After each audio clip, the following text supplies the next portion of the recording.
מה יום יביא ונביט לאחור מה נראה מאתמול אם נזכור איך בזבזנו ימים של ריצות, מלחמות, צירוף של שעות.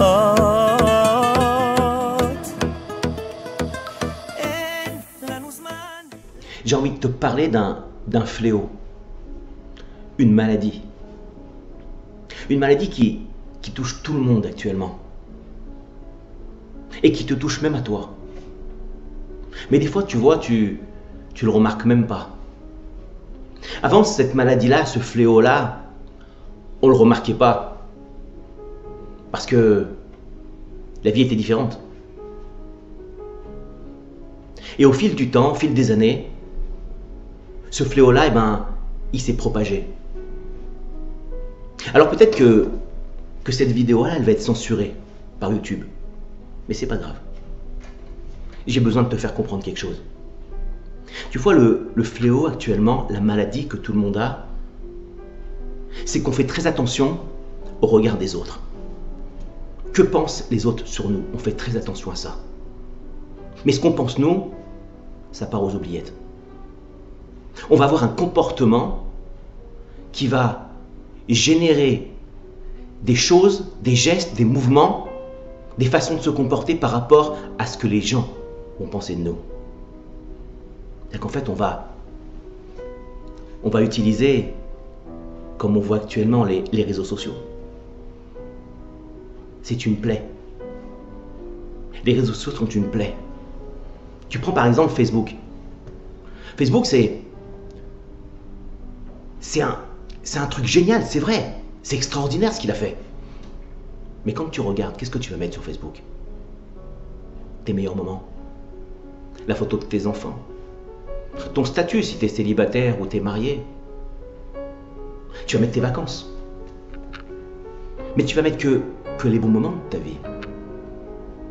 Instagram, c'est la même chose. Tu vas partir en voyage et puis tu vas faire des photos. Et puis tu vas les mettre sur Instagram.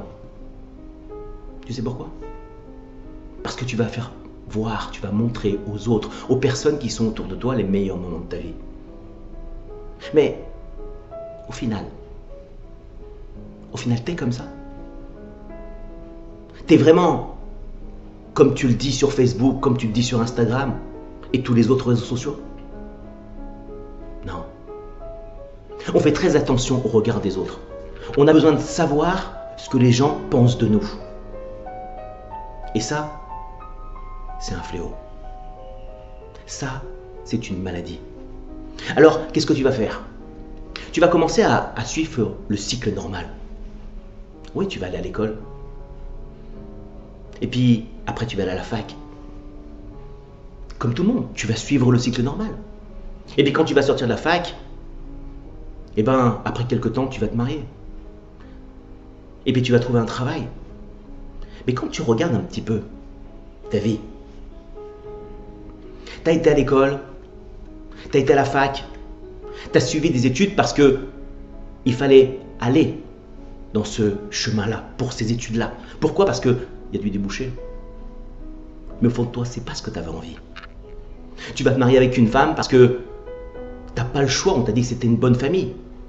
C'était un bon parti. Tu vas rentrer dans une société parce qu'on te dit que tu as plein d'avantages. Mais au fond de toi, c'est ça que tu veux? Tu vas diriger ta vie par rapport aux personnes qui sont autour de toi. Et ça c'est la maladie du siècle. Ça, c'est un fléau qui se propage de plus en plus. Quand on regarde il y a quelques années, il n'y avait pas ça. Maintenant, tu as des personnes qui vont sortir les poubelles avec leur smoking, avec leur costume pour donner une bonne apparence d'eux-mêmes. Bien sûr, c'est pour te faire comprendre ce que je veux te dire que je te dis ça. Mais la maladie, elle est grave. Tu sais pourquoi elle est grave? Je vais te dire. Parce que tu vois, des fois, à 30, 40 ans, 50 ans, tu vas être touché par ce qu'on appelle la vieillesse, ou par la maladie, ou par les problèmes. Et à ce moment-là, qu'est-ce qui va se passer? Tu vas rentrer en dicaone, tu vas péter un câble.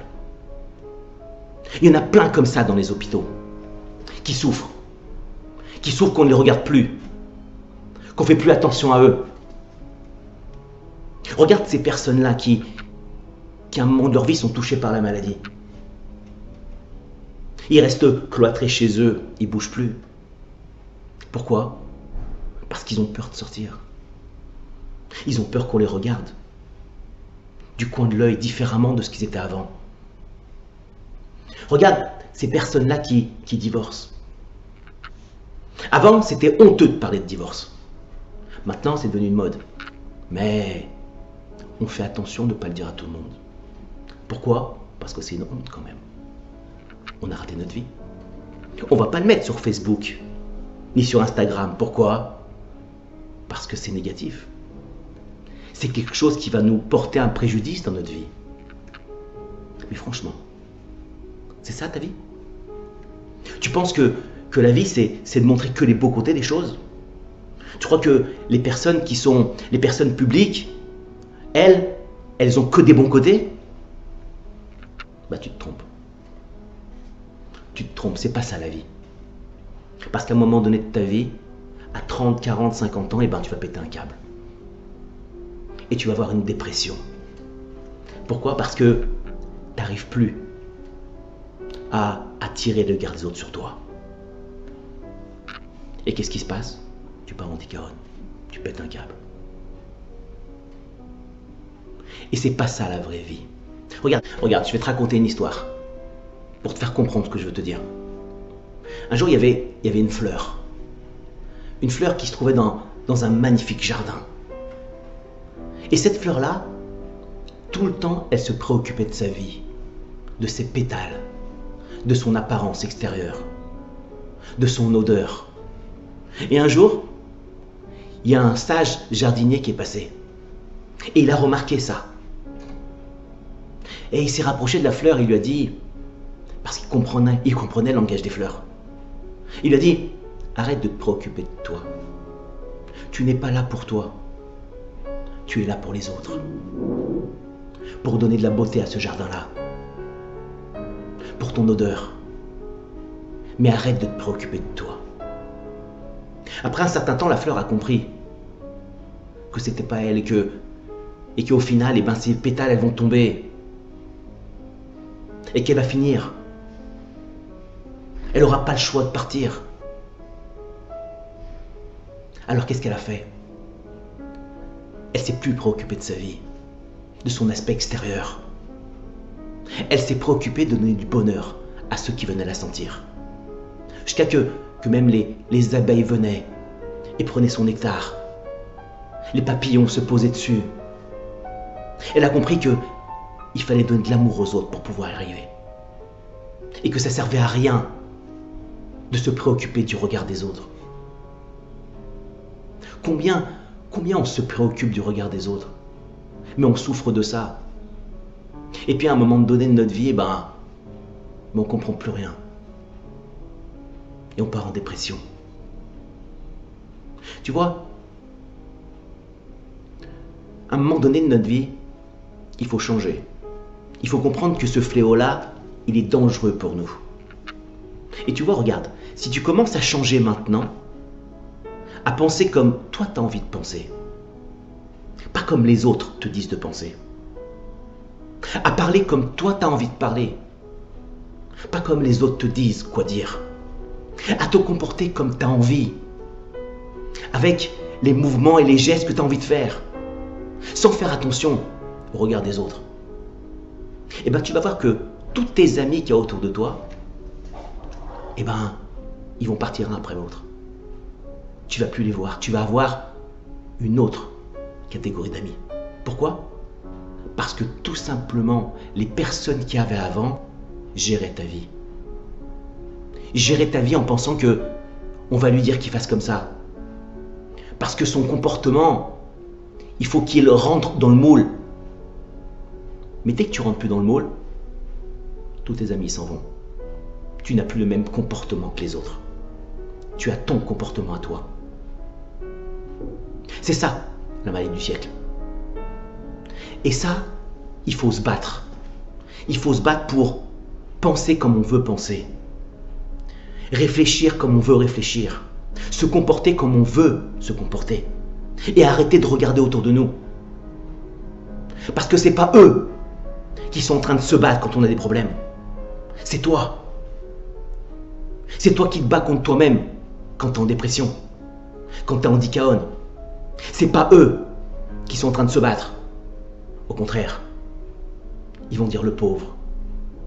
Ils vont dire la pauvre. Mais ils vont rien faire pour t'aider. Alors que c'est eux qui t'ont mis dans cet état-là. Alors si j'ai un conseil à te donner, arrête de penser au regard des autres. Arrête de chercher à écouter ce que les autres disent sur toi. Et pense comme toi tu veux. Fais ce que tu veux. Ce que tu as envie de faire, ce que tu ressens. En fait, en un mot, sois toi-même. Sois toi-même.